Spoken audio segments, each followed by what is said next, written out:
this. Here we go.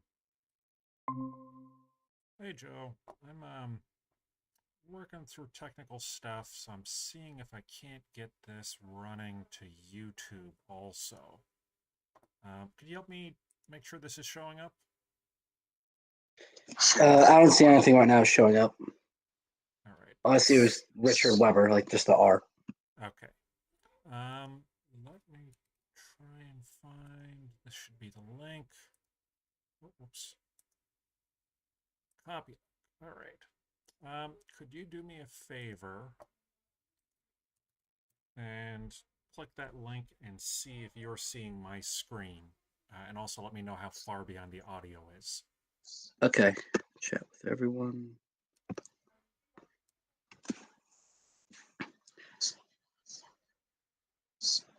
It's a little bit behind, maybe like 10 seconds. Okay. Yeah, I'm trying to figure out how to share my screen and also how to get a recording and everything, and of course technical stuff, but I think this will do. I think we just use Google Meet for the back and forth, and then I guess the stream to record. Huh. The stream at least to share what's on my screen. So it'll be a really boring stream for anyone who isn't here. I think that's how it works. Yeah. All right, so I guess let's just jump into it because I've got brownies in the oven and I'm going to be moving around. So the basic set of problems we've got. Can you see? Well, give it a few seconds, but tell me if you can see my screen on the YouTube stream. YouTube stream. Yeah, I guess just to leave that tab open and muted. That's probably the simplest. Yeah, I can see it on there. Cool. So here are our markets. Actually, you know what? Are you using RStudio? So this was just Vim. This is just a text editor, but I Oh, often okay. use RStudio.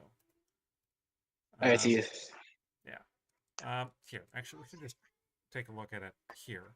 And let me also just open up. I had to use that for Eco 480. Okay. That was the fall, right? That was the fall semester, yes. Okay, cool. How'd that go? I got a B. Okay. Did you learn some stuff? The basic things. Some of it's kind of Yeah. like Pretty tough to keep weird. if you're not using it.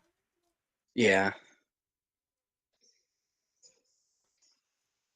All right, so let me just sketch out our basic stuff here.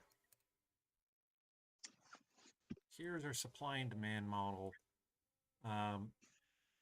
What we're looking for, equilibrium price and quantity. This is especially for B and C. For A, that's just kind of straightforward algebra. You rearrange, you solve, you plug something into something else, you solve again. And I'm not worried about the last four parts of this for market A. That, it's the tax and the subsidy and the dead weight loss is stuff that to learn how to solve that question, we'd have to throw in a whole extra slew of tools that we just don't have time for. I guess we could try and hack together a solution with Wolfram Alpha, but let's not distract ourselves. Yeah. So tax, subsidy, dead weight loss, what that all boils down to on our graph is, let's say we've got a tax. We're going to create a tax wedge. We're going to have some price above the tax, some price, and then some price plus tax. And then those are going to have some specific equilibrium quantity. Right? So solving that, what we're looking for is basically we want to find the dead weight loss. We want to find especially the quantity and the price after tax. And what's defining that is that the quantity supplied equals the quantity demanded over here. Cool. Welcome on. Now, I just have a quick question before we start. Yes. The minimum dead weight loss for a price floor. I just want to make sure I have these terms still memorized. Uh, Price floor means the lowest a price can go, and the price correct. ceiling is the highest. Yes, correct. Okay, good. Yeah. Ahmed, I just pasted a YouTube link. This is me streaming my desktop to YouTube because for whatever reason I can't share it on Google Meet.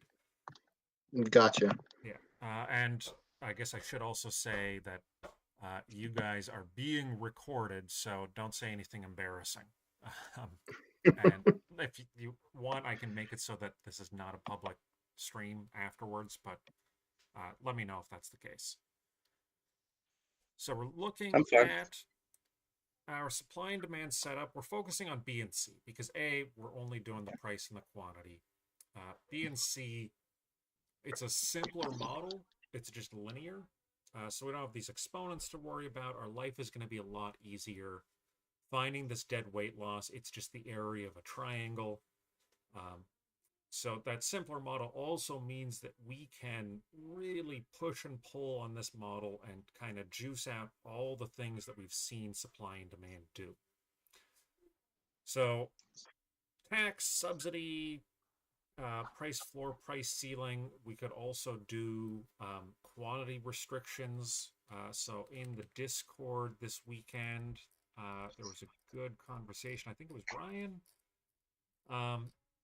who or Jack 1999 It's C. me. Jack 1998 sees me. Oh, okay. Yeah. So you had the weird quantity thing, right? Yeah. Cool. So with the linear model, we can do all kinds of stuff like that. So let me, do you want to walk through? Are you still a little bit confused about what I was getting at with the quantity thing there? Do you want to walk Yes. through that? Cool. So Yeah.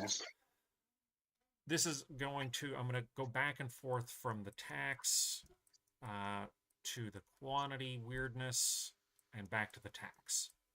Okay. I'm going to write that just because I'm going to forget. So what we want with the tax is we want to find a point where quantity demanded is equal to quantity supplied and where the price being paid by the buyer is the price plus the tax. So you go to the store, the sticker or the shelf says $100, right? That's P, that's your price. But the price with the tax is $108, right? That's what it says on the receipt. So Okay. we're looking for that point. Let me just let people in here. We're looking for that point where that price plus the tax hits the demand curve and gives us a quantity demanded that's equal to the quantity supplied for the pre-tax price. Jack, really quick, I just dropped a link in the chat. If you go there, you'll see my screen streaming on YouTube. And also, that's going out to the universe at large, so, you know, don't say anything terrible today, but that stuff is fine. All right, so the weirdness with the quantity that came up on the Discord was very closely related. This was Joe, right? So Mm-hmm. Joe had set up something along the lines of the solution we're looking for, right? So we're looking for where quantity supplied equals quantity demanded. And I believe you just added 10 to one side or the other, right? I forget if it was supply or demand, but I added to the quantity demanded. yeah. So what that does is it finds some quantity supplied at some price. I guess it'd be over here. Some quantity supplied at some price that is 10 units greater than the quantity demanded, right? Sorry, the other way around. Let's see how much Control Z will remember here. There's no undo in GPaint? That's ridiculous. All right, well, what are you going to do? So that, actually, let me just, whatever. I'll make a bigger graph the next graph. So quantity supplied equals quantity demanded plus 10. So if we've got, I'm going to say 50 units is our quantity demanded. We add 10 to that, we're finding where is the quantity supplied 60 compared to 50 quantity demanded for some price. So what you found was, what is that price where there's a gap of 10 units between quantity demanded and quantity supplied. So rather than solving the usual set of equations where we say quantity supplied and quantity demanded equal each other exactly, right? We get the quantity where we have as much for sale as people want to buy, and we find our equilibrium price, right? And this is normally where we would start, but I'm going to show this to you a little bit differently. So we find where quantity supplied equals quantity demanded, and we find P star. But when we find quantity supplied equals quantity demanded plus 10, we're finding this other price, right? I'll just call this P10. So you were finding something, you were finding a particular price because of the way you set up the equation you were solving, the equality or the equilibrium condition, right? Normally quantity supplied equals quantity demanded, but you changed that with this plus 10. And so you found a different price than you thought you were looking for. So coming back to the tax, I'm going to make this graph extra messy, and then I'm going to clear it and start from scratch. What we want with the tax is, again, to find this gap.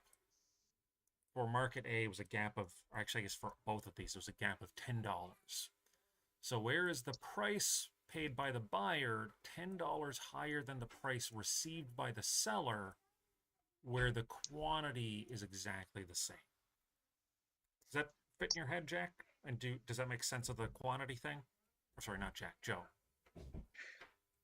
Could you say that one more time? So let me clear all of this. Make it bigger. And where'd this go? Oh, there's the line. That's what I'm looking for. All right. So we got our supply and demand graph. Mm-hmm. Right? And whatever the specific slope is, isn't a big deal. Right? This is what I'm trying to emphasize in the videos I put up in the module. At the end of the day, we're getting similar relationships. So when you solve it with letters, you really do solve it a lot of ways. But even better if you can solve it graphically, you are getting the essence of it, and then you just kind of figure out where to plug stuff in to the algebra. So with the tax, what we're looking for is some quantity, some specific quantity I will call QT. Let's see, can I make this bigger? Did I freeze? Okay. So we're looking for this equilibrium quantity where we're buying as much as we're selling, where the seller gets price P, they get the price on the shelf, but the buyer has to pay that plus tax. So this is the nature of what we're solving. So we want to find, basically the easy way to put this would be, instead of the price faced by the buyers equals the price faced by the sellers, we want the equilibrium price plus tax equals the price received by the sellers, right? So here we're inverting our demand curve, our demand function. So instead of Q equals A plus B P, what do we get? We get Q minus A equals B divided by B, right? So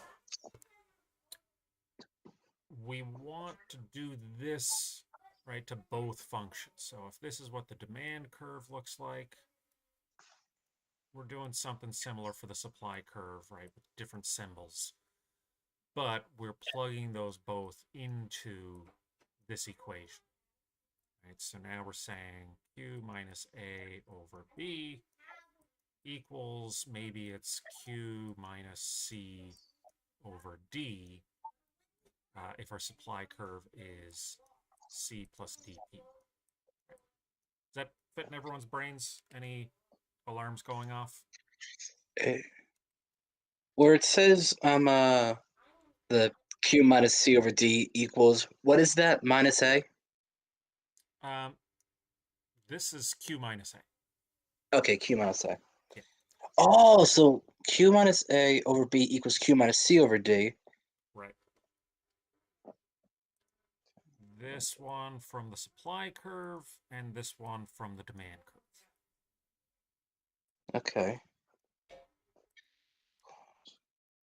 So there's always like infinite ways to go about this, but this is the way that's coming to my head right now because while I was putting together an answer key on Friday that I got distracted from, or Sunday or whenever, this is just kind of what flashed into my head. It's not the only way to do it. Sometimes the thing that comes to my head is not even the best way to do it. But, you know, you do a bunch of these things and you kind of figure out something that works. But what matters is that as long as we're not breaking the rules, even if we take a roundabout way, it's not the end of the world, right? We can still get something pretty good. Or we should still be able to get to the right answer. Just a sec. I see. Ah, cool. That was just Brandon on Discord. It's the notification I see. So, long story short, we're looking again for some condition, right? So, where the price paid to sellers, right? And I'm kind of being a little sloppy here. Let me go ahead and put it this way. This is P as a function of Q, right? And over here, we're going to have P as a function of Q for the supply curve also, just with different parameters, right? So we've got our two different formulas that encapsulate all the information about buyer's plans and all the information about seller's plans.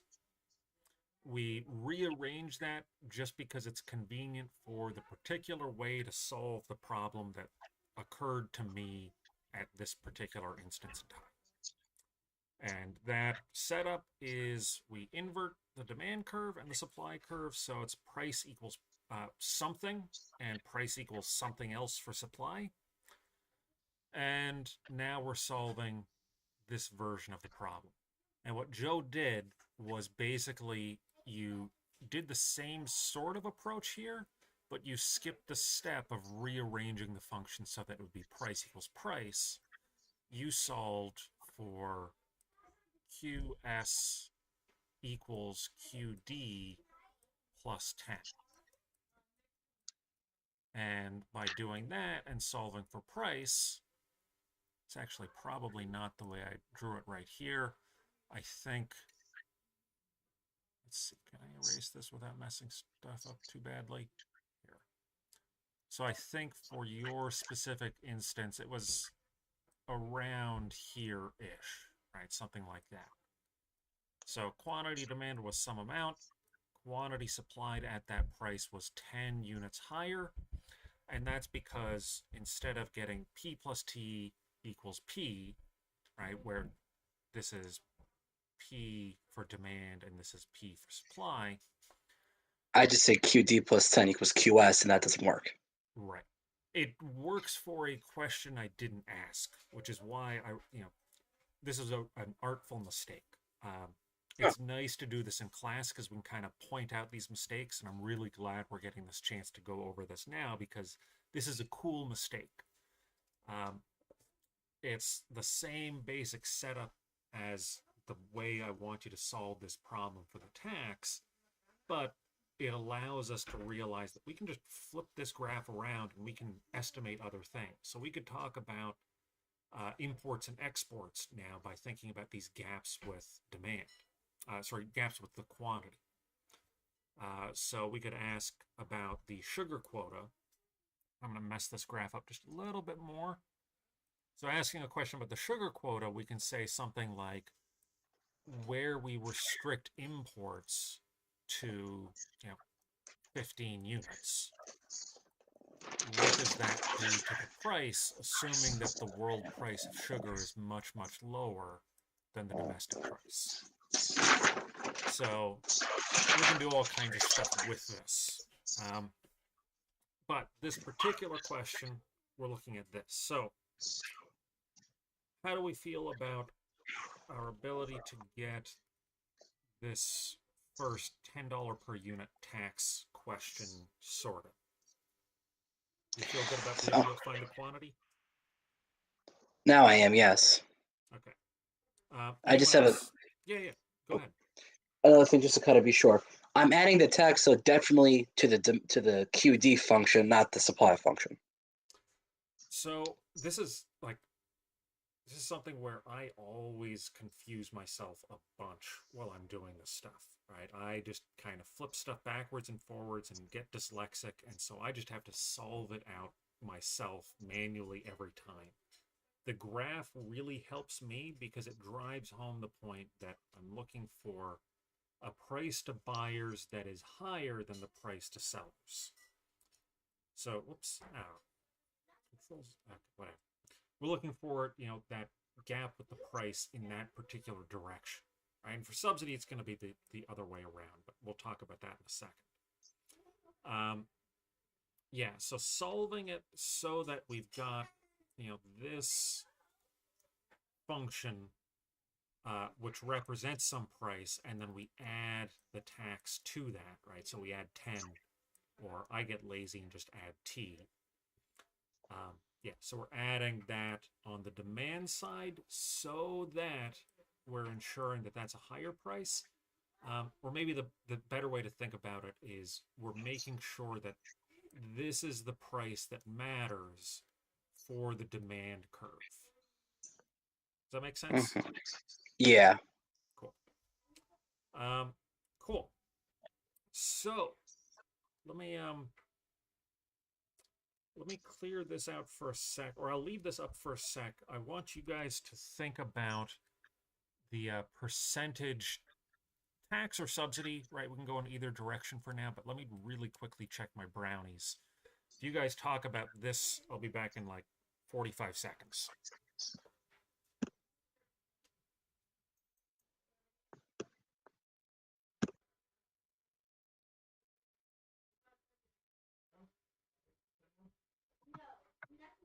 Yo, Joe,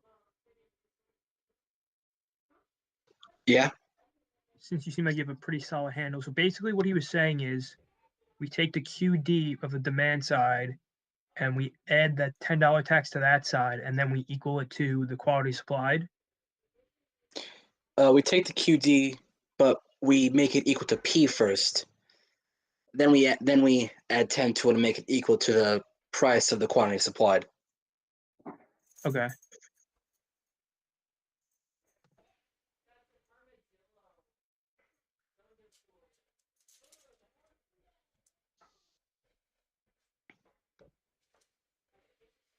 All right, I'm back.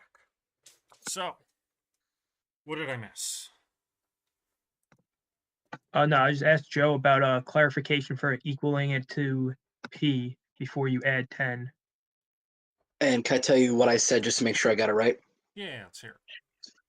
I said that for the tax, we set the QD equal to the price, and we set the QS equal to P, and we add 10 to the price of QD, and then we set that equal to the price of the quantity supplied, and then we solve.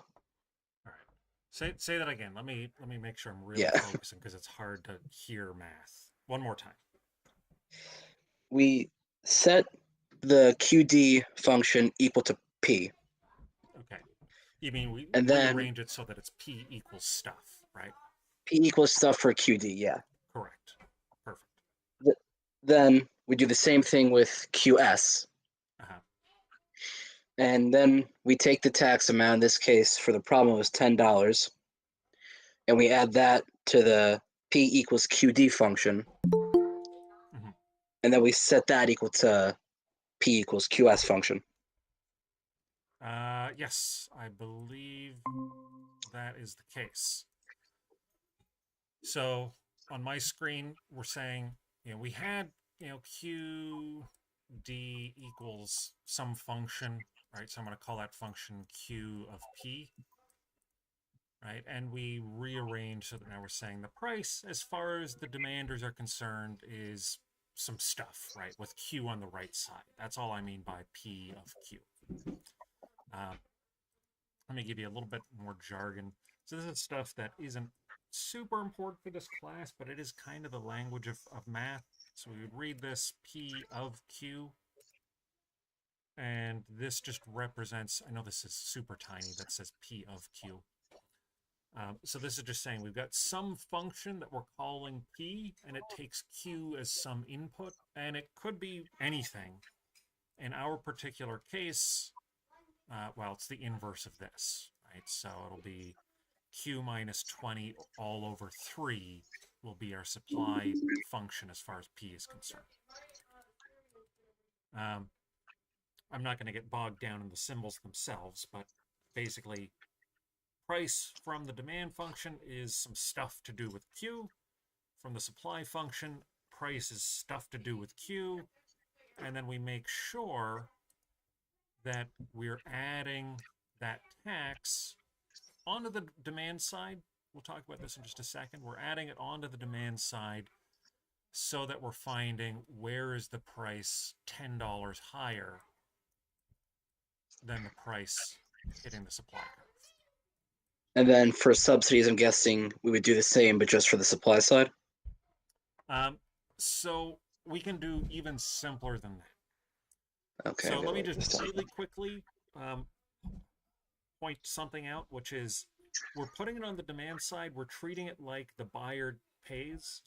In practice, so if we think about, say, an income tax that you pay as an employee versus the tax on labor that your boss pays. So your boss is paying part of your Social Security bill, but what really matters is not how much they're paying and how much you're paying. What matters is just the total amount of tax between the two of you. That's creating this gap between your cost as an employee and your take-home pay. So I know nobody asked, but employee cost. So just to raise the possible objection of, well, we get the other side to pay. Well, it's not going to matter, right? What matters is we've got some tax.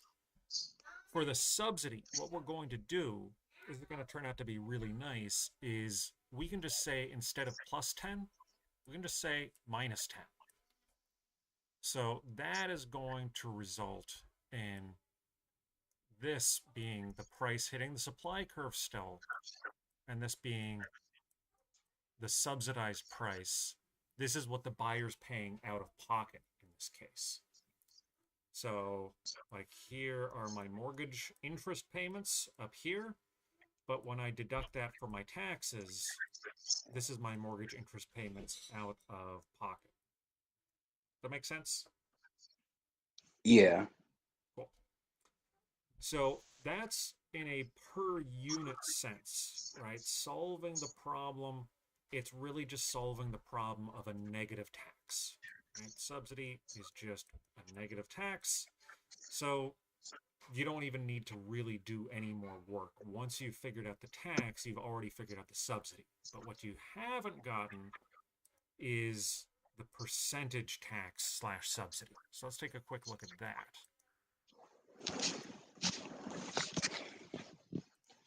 So in that case, whoops, whatever.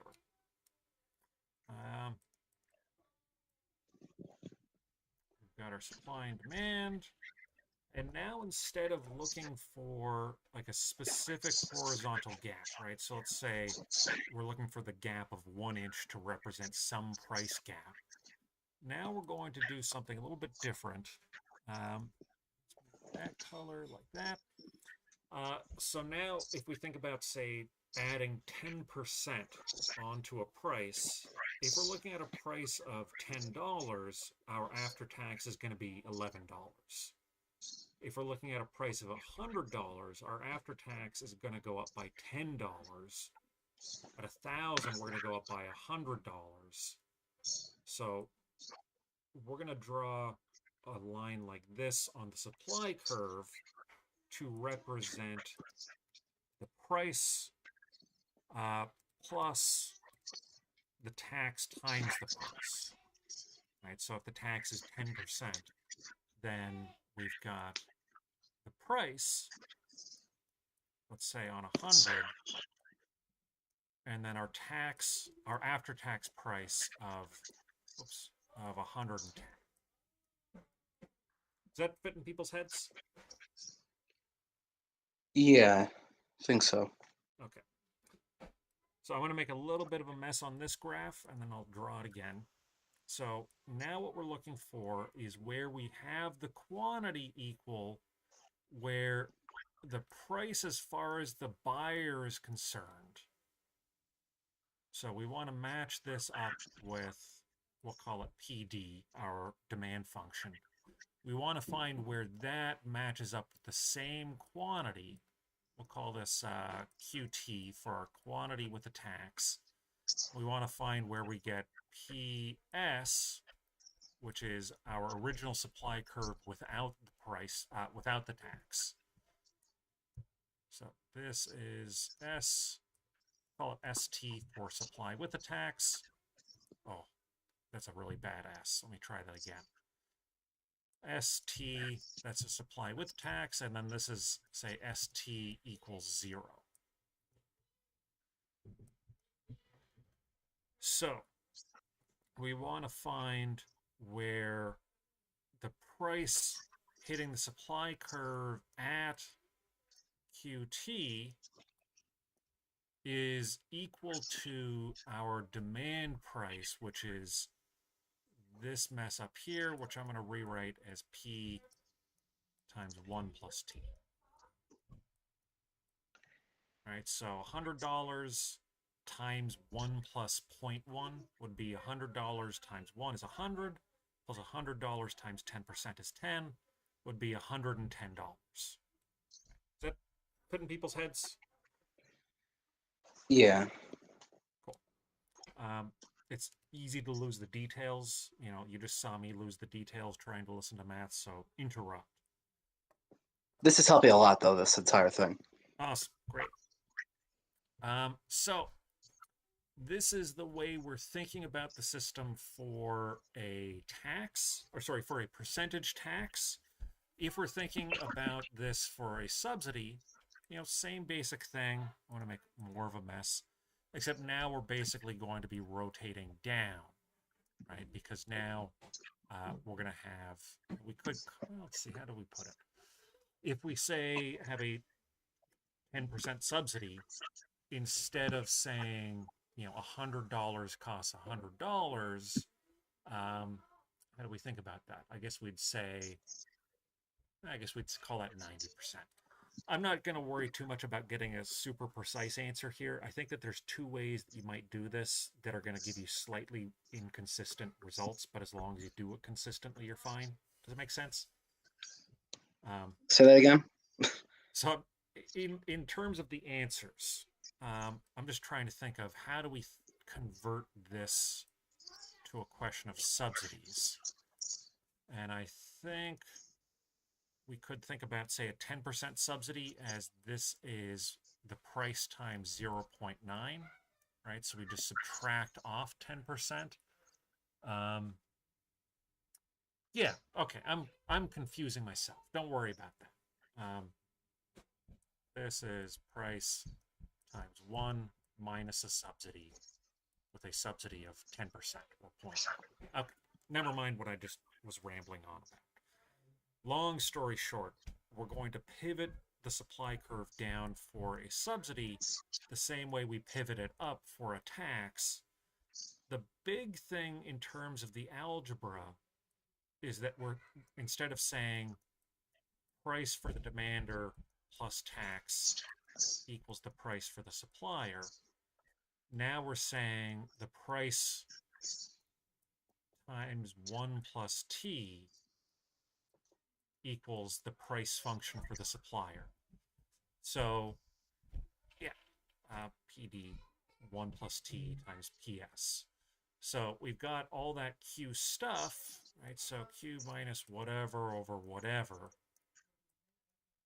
We're going to multiply that whole thing by 1 plus T, equal that to Q minus, stuff over stuff, and then solve for Q.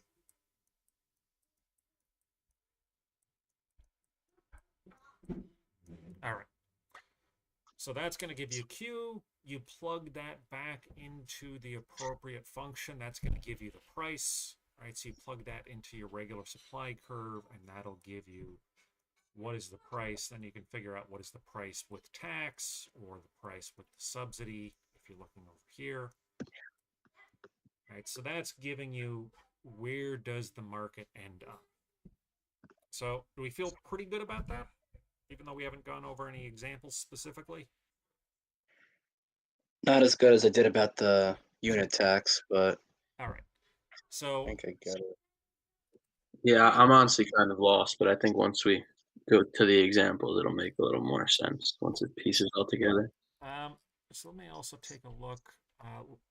Just last night felt like a million years ago. I shared some of my notes as I was making the answer key yesterday on the Discord. So you can see that on my screen now. We've got a general quantity demanded, quantity supplied function here. I'm using E and F and G and H. We could use, happy faces and emojis and whatever if we want. It's just symbols, right? We're going to rearrange them following the rules that are the rules of algebra. So here, let's see, I set Q equals to Q.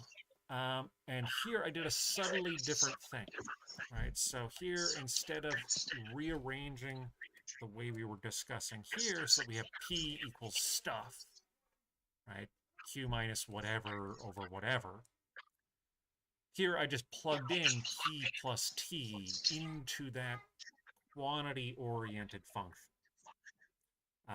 Like I said, with algebra, there's always a million different ways that we can get to the same answer, and they're all, going to get you there. It's just sometimes one's going to take you a little bit longer.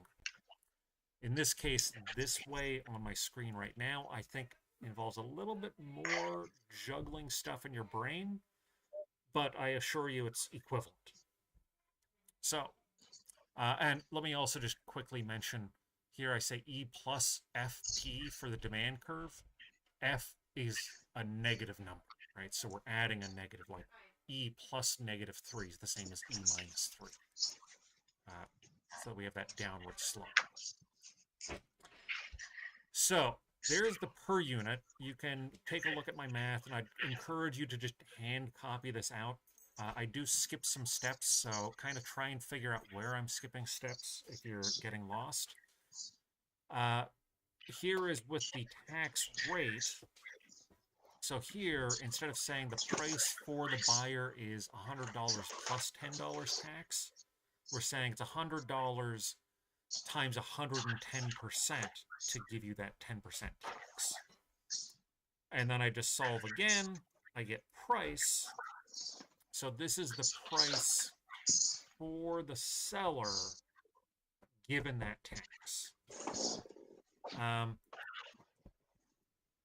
So I'm going to start with just the abstract stuff. I want to get through the last abstract point, and then we'll make up some numbers and we'll do one. So we've got a way to solve for our equilibrium quantity, right? Our equilibrium with some tax or potentially some subsidy. Let me just kind of pretend like I'm doing stuff specifically, right? So let's call this just story A and story B. Story A, we got a big tax. Story B, we've got a smaller subsidy. But in either case,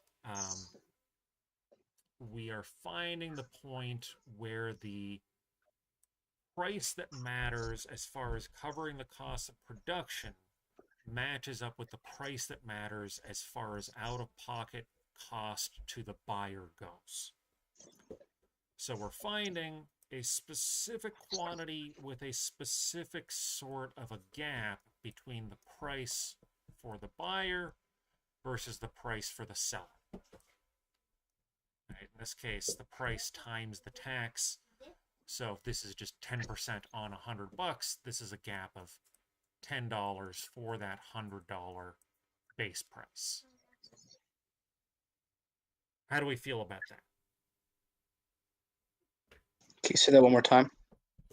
So what we're fundamentally doing is, just like with the per unit tax, we're looking for a quantity that corresponds with a price gap, right? So here, I'm doing kind of a messy bit of notation here, but we're setting this price gap equal to each other. In this case, the price gap is, the $10 tax going into the demand function compared to not the $10 tax going into the supply function.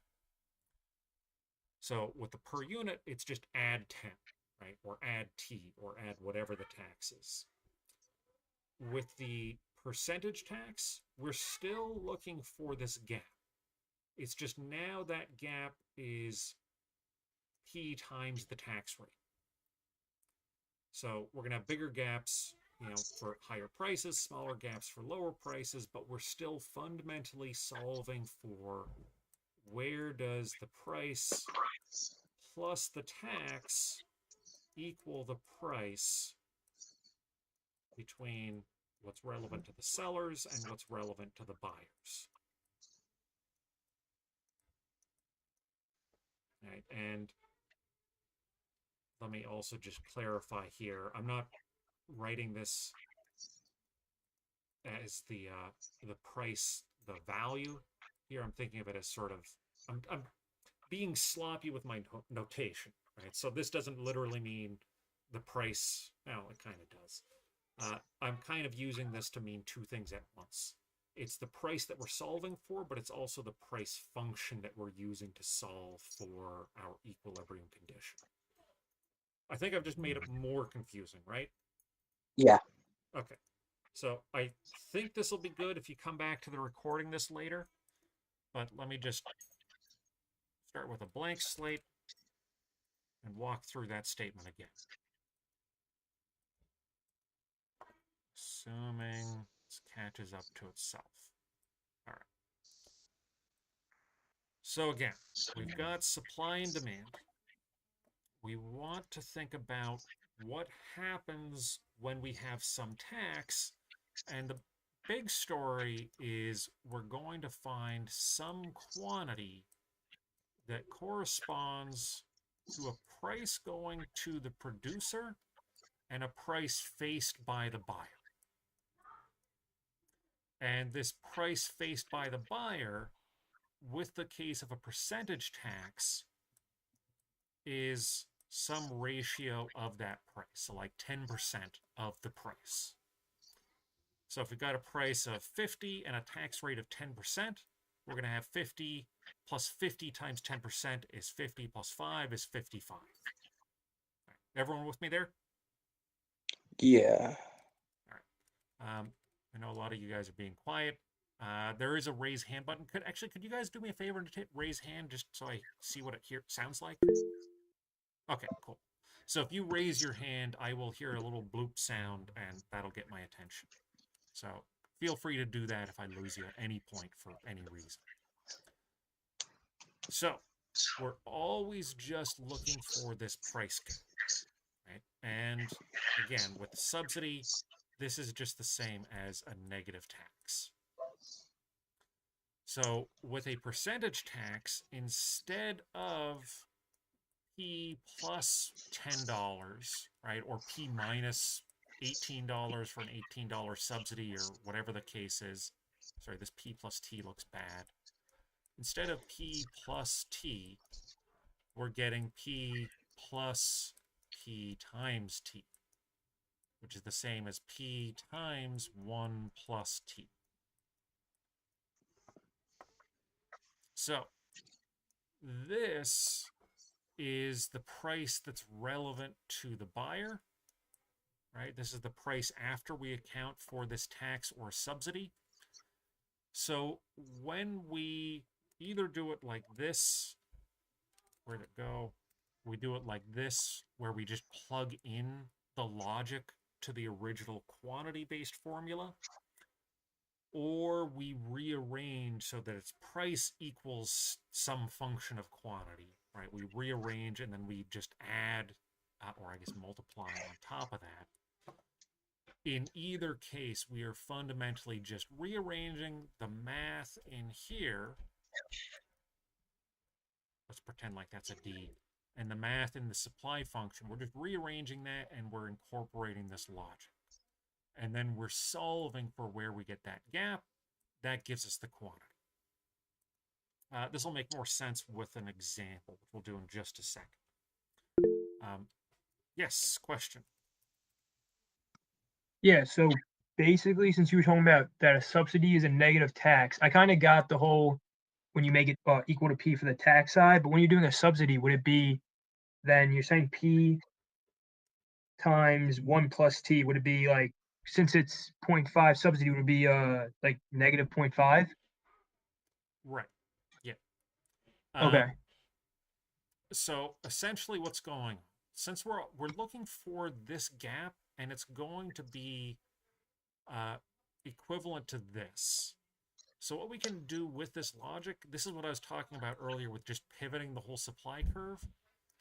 This supply curve where we're incorporating the tax, which I'll call ST, this is finding basically what we get out of the supply function where we're saying price equals some function of quantity. Right? This particular format where we've got price on the y-axis and quantity on the x-axis, we are just multiplying that by whatever our tax rate is. In this case, it looks like it's 100%. So for, say, taxing cigarettes at 100%, then what we get here is whatever our function tells us times 2. Right? Or we could just say 2 times f of q, right? Whatever the case is. And now we are essentially solving for where does this function, we'll call it g of q, where does that equal 2 times f of q? Right? That being a 100% tax, but really this is just 1 plus t.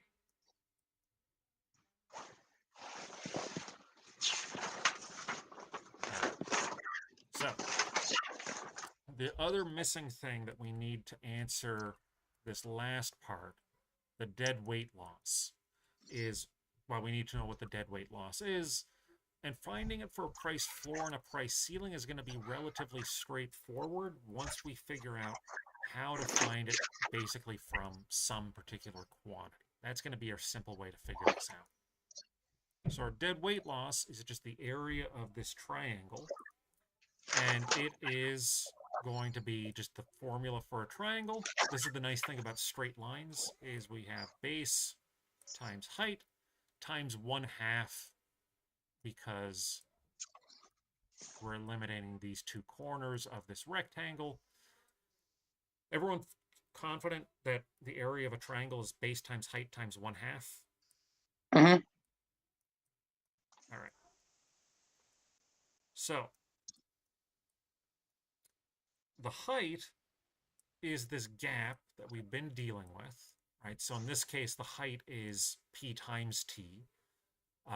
If we were dealing with the per unit, the height would just be T. If we're dealing with a price floor, then what we would say is, I'm going to mess things up a little bit. Let's say we got this ridiculous price floor, so we've got this quantity. We find the relevant price, right? So in this case, we're looking for the price against the demand curve. And then we find for that quantity what price corresponds with the other curve. And then we subtract the two to get the height. And then the base is going to be the difference between our equilibrium without a tax and with a free moving price versus the quantity we get, say in the case of the price floor, or the quantity we get with the tax.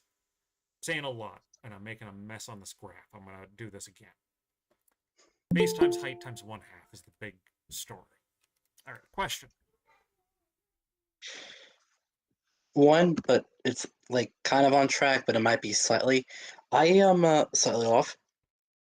I submitted already the thing because I thought I was gonna have work today, to be honest. So I Okay. submitted it like Just in advance. resubmit. That's the thing. Whenever I go there, it's just showing my previous stuff. Can I just email it to you? Let me see if I can't solve this on this end. It's just easier if it's all in one place. Yada, yada, submission details. Here we go. Unlimited attempts. You should be able to resubmit now. Okay, thank you. All right. So, and Damien, I saw you just came in. That link will show you what's on my screen. This is being saved onto YouTube, so we'll share that link on the class blog later, so you can recap what you missed. So what we've done is we've talked about a per unit tax, solving for quantity and price, a percentage tax. Again, we're solving for some quantity corresponding with some gap between the price the buyer pays and the price the seller receives. Once we find the price and quantity, we can find the deadweight loss for a tax pretty easily. So let me go ahead and restart this. And we will see what it looks like for price controls. I'm just going to draw two graphs really quick. We'll do a binding price floor and a binding price ceiling. So there's our floor. There's our ceiling. In this case, if we've got this floor, our quantity is going to be this, right? So we got a minimum wage of $100 an hour. We're going to have the market for lawyers still being met. The doctors will still get paid, and everyone else will work on the black market, right? But we'll have this quantity demanded for labor at that high price. A lot of people want to work at that high price, but this isn't relevant, right? This is not going to happen. So our dead weight loss is going to be in this triangle. And to find that triangle, well, we've already got the quantity. We've already got the top of the triangle. Call this PF for our price floor. And then we need to find the bottom of the triangle, which is where we plug this quantity into the supply function and we find the corresponding price as far as the supply is concerned. That gives us the height of our triangle. Everyone cool with that? Sorry, my niece is having a meltdown. So everyone cool with how we find this vertical height here for a price floor?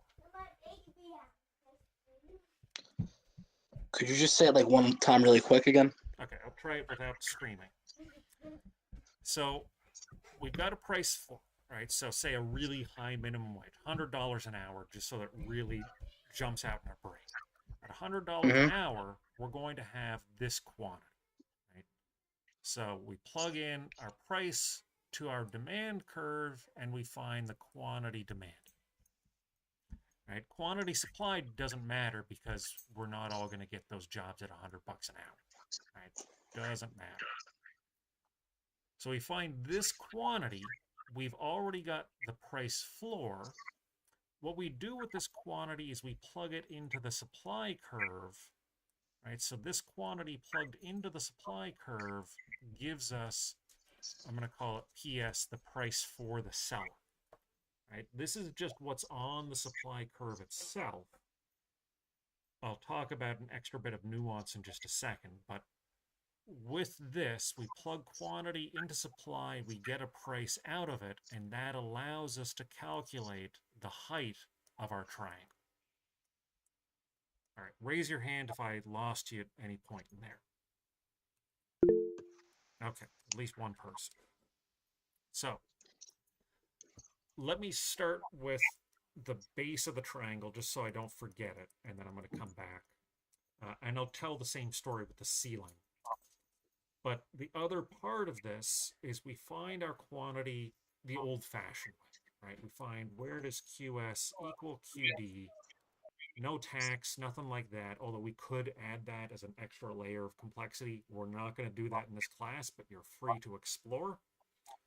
So we find Q star, right? I'm going to make a big, messy Q star here just to stand out. And then we find the quantity that we get with our controlled price, right? So with a price floor, if our price floor is binding, this means that our price floor is above the equilibrium price. And given that, it means our price is quote unquote too high, which means that we're going to lose quantity demanded and we're going to gain quantity supplied. We're going to get this gap, this unemployment gap that we predict from the supply and demand curve if nothing else changes. But what matters for us for this question is at this high price, we can take this price and we can find a quantity that corresponds with it. In the case of a ceiling, we'll call this PC, we plug this in, again, we can find quantity supplied or quantity demanded, but in this case, quantity demanded is irrelevant. Right? So if you could buy PlayStation 5 for $50, yeah, we all want a PlayStation 5 at $50, but we're not going to get it. Right? This is not a relevant quantity. The question that matters at that point is, how many units is Sony really going to put out at a price of $50? That is our binding quantity. So, does that fit in people's heads? Raise your hand if I lost you there. Okay. So, let's take a step back. A price ceiling is a maximum price. Normally, I would be on camera here and I'd be hurling markers at the ceiling, and you would see that the markers in my room don't go any higher than the ceiling. They hit the ceiling, they bounce off. A ceiling is a maximum to how high you can go in the room. Right? Same token, a floor is as low as you can get. You can be anywhere up here, but once you hit the floor, you stop. With the ceiling, you can go as high as you want as long as you don't go higher than the ceiling. Once you hit the ceiling, you stop. So if it's binding, what that means is it prevents us from getting to our normal equilibrium.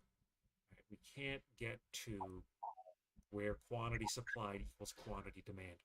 We can't get to where we have a price that coordinates the wishes of buyers and sellers. So if we've got a price floor and it's binding, the problem is we have a graph that looks like this.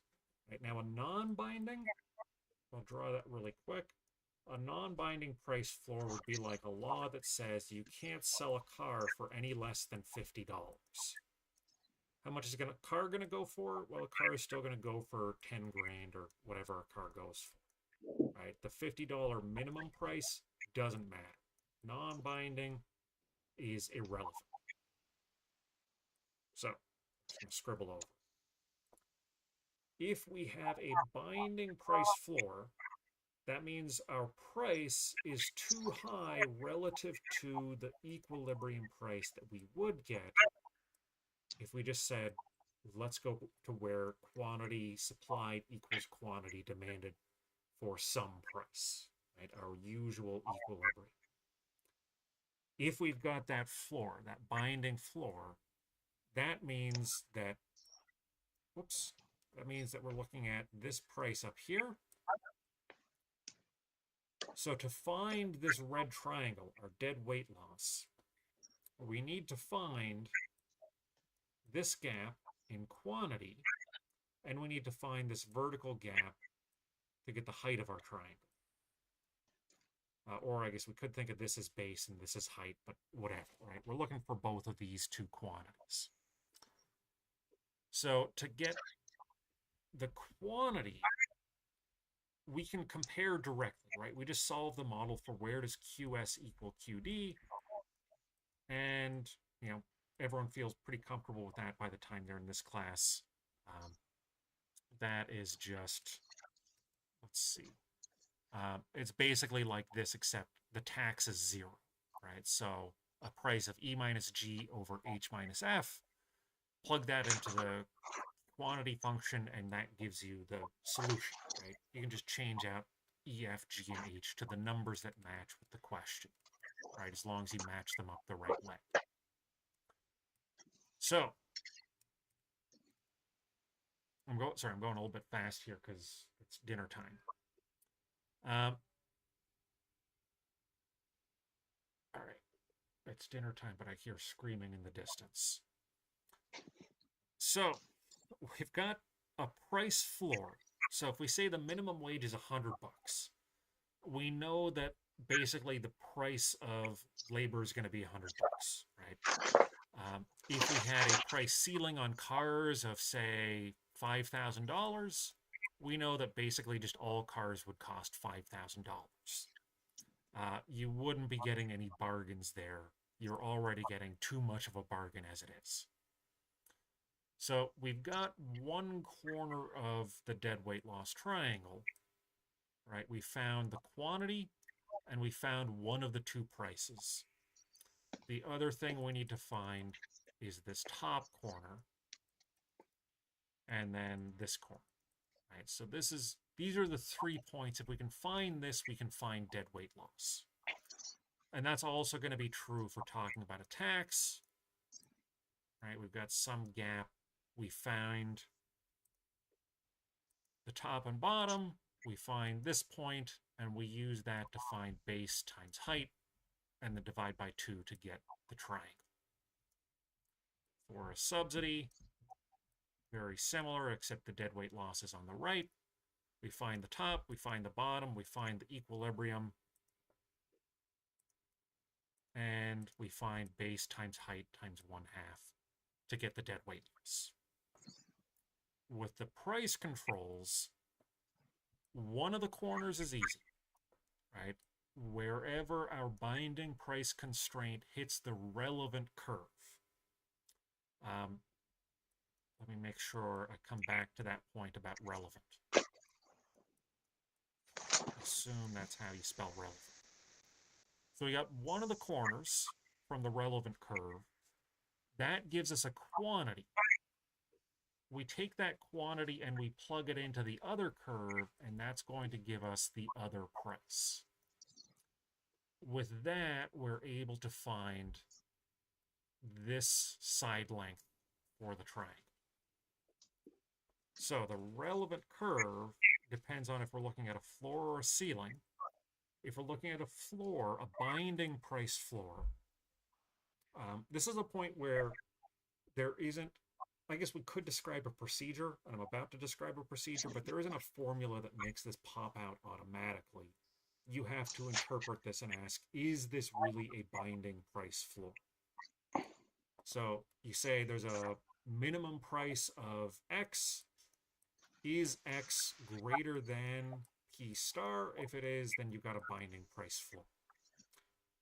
Once you've decided you've got a binding price floor, then what you do is you say, let's plug that minimum price into the demand curve, and that's going to give you this corner.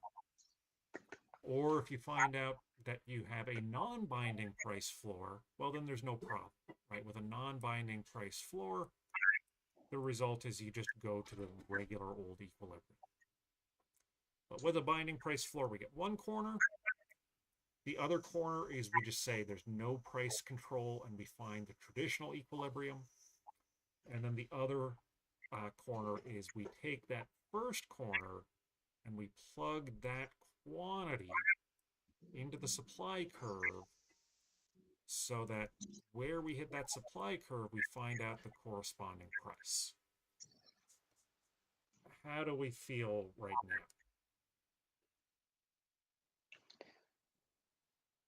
How do you feel, Joe?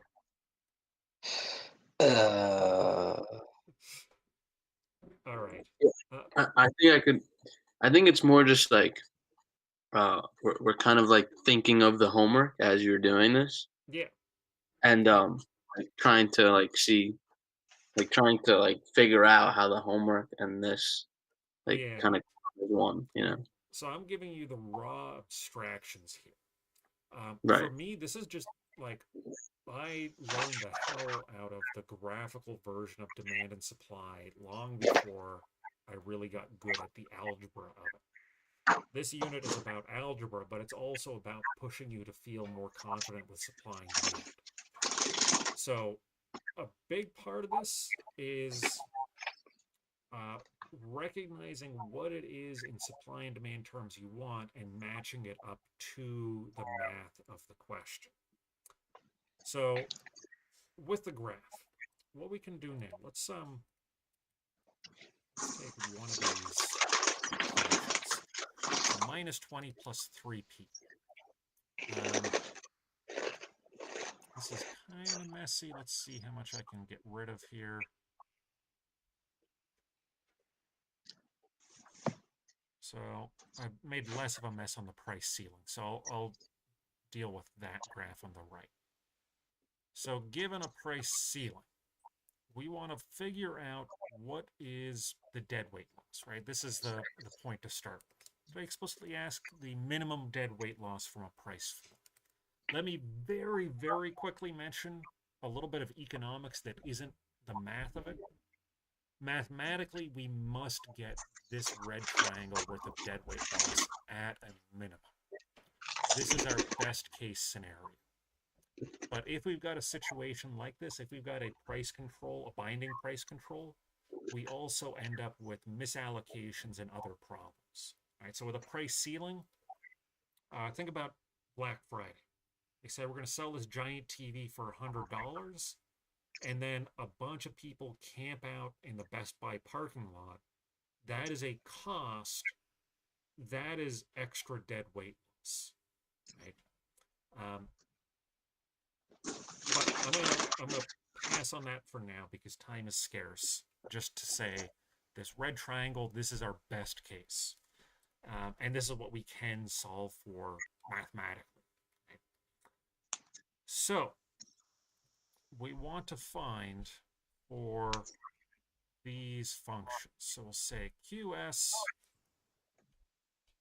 equals, what do we say, minus 20 plus 3p.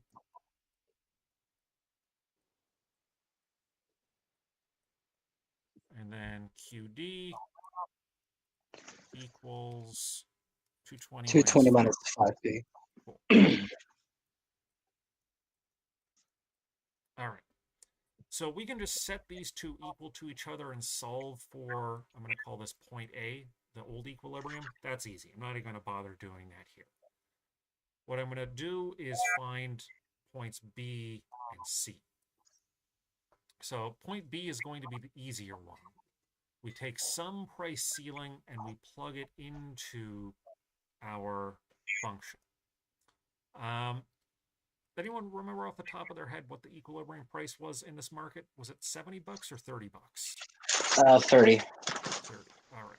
I have the price right here. Cool. Yeah, 30. So let's say we set a binding price ceiling of $20. What we're going to do is we're going to say QS at a price of 20. Sorry, bear with my slow writing. I'm using a mouse. Quantity supplied at a price of 20 is going to be minus 20 plus 3 times that price, so plus 60 equals positive 40. All right, so we found 40 is our quantity at our price of 20. Now we say, let's force that quantity into here. So quantity demanded, if it's 40, what price corresponds with that? So let's see, 40 minus 220 gives us minus 180 equals minus 5p. So that means p equals 180 divided by 5, which is, I should be able to do this faster, but 5 is 36.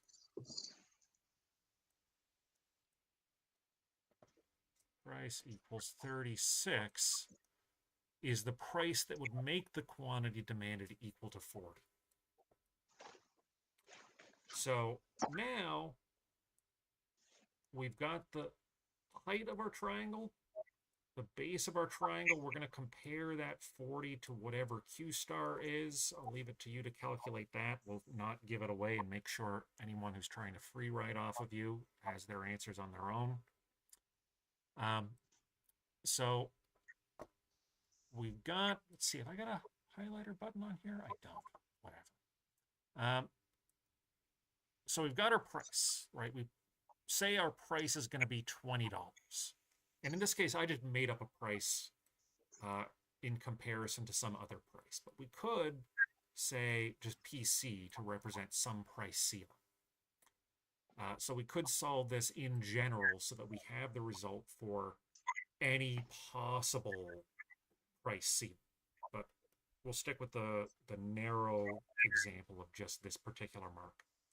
We plug $20 into the supply curve, right? Because it's a binding ceiling, so the supply is our binding constraint.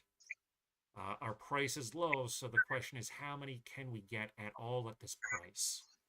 Versus when the price is too high, and the question is how many people will actually buy at this high price, right? So we plug the price into the relevant side. We find what is the quantity that corresponds with that, right? So we found from 20, we got to 40. We plug that 40 into the demand curve, and that gave us 36, right? So we go from here, we find 40, we plug 40 into here, and we find what is the price that corresponds with that, which is 36, which allows us to get this gap of 16. So then dead weight loss is just 16 times Q star minus 40. I'm going to do a bad job drawing now. Divided by 2, right? Base times height divided by 2. So that gives us for a particular price,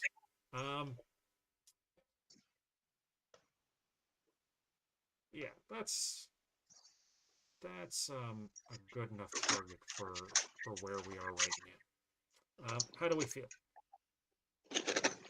Anyone Good. panicking? Better than Friday night. Cool, good. Seeing the algebra with the graph makes it a little bit easier to visualize and understand. Excellent, good. Draw lots of graphs. This class gets a lot easier the more graphs you draw.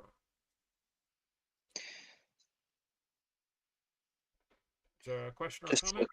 Joe, go for Quick it. last minute question.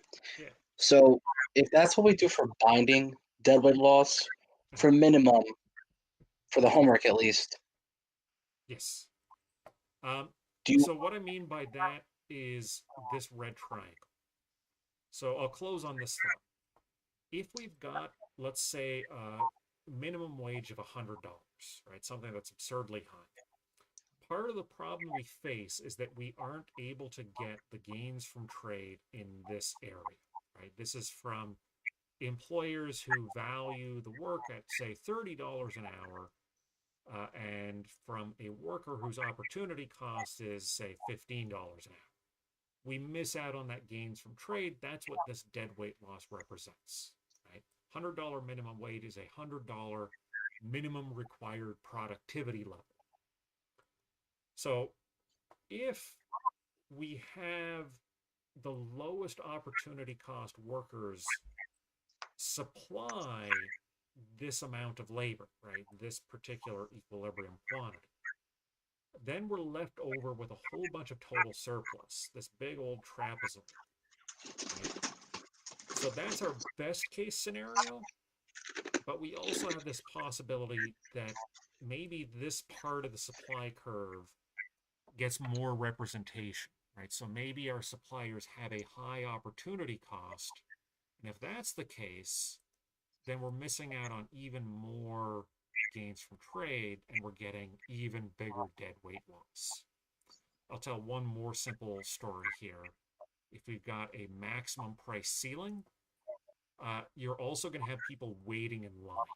People are going to go through a lot of effort to get this really cheap product. And all that time they spend waiting in line, that's a cost that nobody gets as money, right? So you pay $20 in dollar costs, but if you wait around using up $16 worth of your own time, then You end up you're no paying better off $36. than if you just, yeah. Can I say that again, Joe? I'm saying then you end up paying $36. Right. Your cost is 36, but the seller only gets to keep 20 of that. 16 of that just goes into nothing at all. So it's dead weight loss. That is economics, not math, right? That's just an extra layer of interpretation on top of this. What I'm looking for this assignment is the bare minimum, which is just the triangle itself, right? Because there's no guarantee that you wait in line for 16 minutes or $16 worth of time, or that all the highest cost sellers are the ones who sell. The math gets messier there. We can talk about this in the future with expected value, but you don't need to worry about that for this question. Okay. Cool. Any last questions before I have to run? That's it. Thank you. Thank you for this. It's very helpful. All right. Thank you, Professor. All right. So this is going to show up on the my class YouTube page, Living Life on the Margin. It'll be there under the live streams. I'll post a link in the class blog on the WordPress in just a few minutes. Thanks for coming by. This was good. If you guys are interested in doing this more, we can try and figure out a more regular schedule. So let me know in the Discord what times and dates work best for people, and I'll try and find something that works for me too. Professor? We can do this more. Yeah, Brandon? How many kids are in this class? Students? I think like 13 or 14, something like that. It's pretty Oh, small wow. because we had a full session in the fall. Right, yeah. Okay. And this is the first time it being completely asynchronous, right? Yes, yeah, it is. Yeah. Okay. Yeah, so this is actually really good to get some feedback because, classes evolve over time. You can't make them in a vacuum, but that's what we are required to do. That's what I was doing in the fall, was making this class in a vacuum. Right. Ahmed, any point you wanted to make? I'm good for now. Thank you. All right, cool. So if you got more questions, ask in the usual places. And yeah, let's try and figure out a time that works pretty well for this. And I'll talk to you guys in the future. Thank you. Adios. Have a good day, Professor. Thank Sure. you.